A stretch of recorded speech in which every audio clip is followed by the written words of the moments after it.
If you had to sell sneakers to two people, LeBron James and Steve Jobs, would you use the same ad? LeBron needs high-performance athletic gear. Jobs, he just wanted comfort while revolutionizing the tech industry. By the end of this video, you will know exactly how to build a killer persona so your marketing speaks to the right people.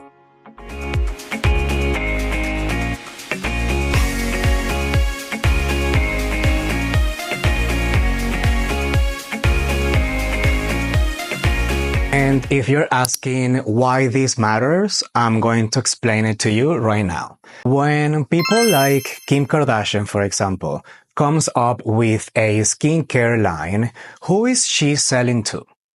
Everyone? No, she's not. She is targeting beauty-obsessed millennials. If your business is trying to talk to everyone, you are actually talking to no one. This is why Nike doesn't market to people who hate sports or doesn't like exercising. And also Gucci doesn't run commercials during kids' cartoons because they know exactly who they are talking to. This is why the biggest brands in the world create detailed buyer personas, because they understand that knowing your ideal customer is the fastest way to sell more, sell faster, and sell with less effort. Follow these steps to create your persona. Step 1. Give your persona a name and an identity. Let's humanize your customer. Give your buyer persona a name. Giving your buyer persona a name makes it easier to visualize them every time you create a product or an ad. Imagine them as an actual person, not just target audience from 18 to 35. Let's try this. Matthew, the tech bro startup founder. Matthew listens to Simon Sinek for inspiration and he wears New Balance. Olivia, the jean set beauty influencer. She watches TikTok tutorial and she buys from Fenty beauty brand. When Fenty Beauty launched, Rihanna wasn't thinking, I sell makeup. She was thinking, I sell makeup to women who struggled to find shades that match their skin tones. Do you see the difference? Step 2. Identify their key demographics. This is where we get into the nitty-gritty. Age, gender, location, income, and even their relationship status. So let's see this example. Nike versus Hoka running shoes. Nike, they market to athletes and sneakerheads who care about style just as much as performance. Meanwhile, Hoka's buyer persona is a completely different story. Older running and people with food problems who value comfort over looks. Now, let's see Gucci versus Shane. In the garden of life, where everything grows, among thorns and flowers the soul shows. With strength and courage, facing the storm, seeking sunlight, searching for the norm. To bloom is to be reborn every day, to find beauty in the melancholy sway. To hold hope within your heart and believe that happiness is the art. Life isn't always easy, not always fair, but every moment holds a palette rare.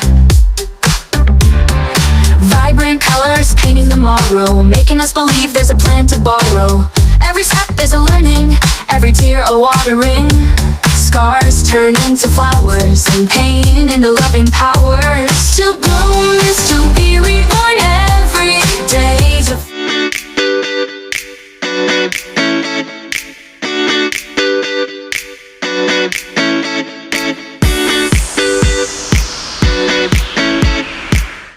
Gucci sells exclusivity, which is why their ads feel like an art film. Chain, on the other hand, sells to trendy Gen Z shoppers who want 50 items for the price of one Gucci bag. Step 3. Understand their challenges and pain points. Your persona isn't just looking for a cool product. They are looking for solutions. Let's see these examples. Serena Williams and Gymshark. Serena doesn't shop for cute gym clothes. She needs high-performance athletic wear. Gymshark, however, built an empire targeting people who goes to the gym every day and care about looking good. Now, Hailey Bieber and skincare brands. Her Rhode beauty line isn't just selling moisturizers. It's selling the dream of having Hailey's glass skin. If you understand what frustrates your persona, you can position your brand as the ultimate problem solver. Step 4. Find their interests and online behaviors. Where do they hang out? Are they on LinkedIn? Are they on Facebook? Are they watching YouTube Shorts? Mr. Beast versus Wall Street Journal. Mr. Beast understands that his audience lives on YouTube, so he focuses on hyper-engaging content instead of blogging.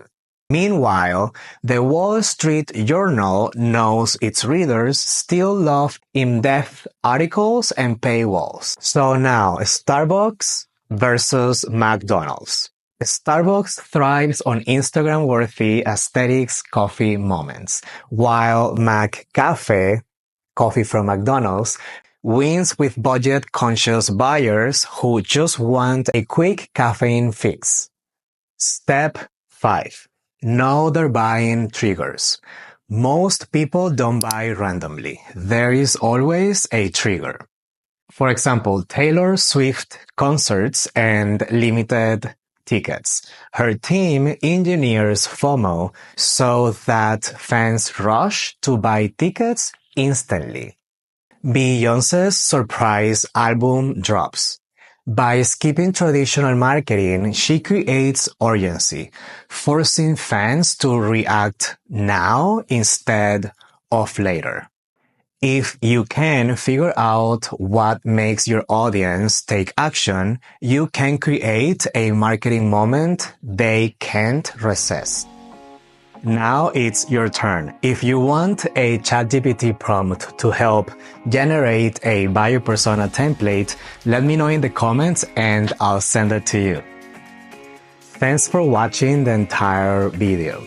If you found this helpful, give me a like and share this video with 5 people you know.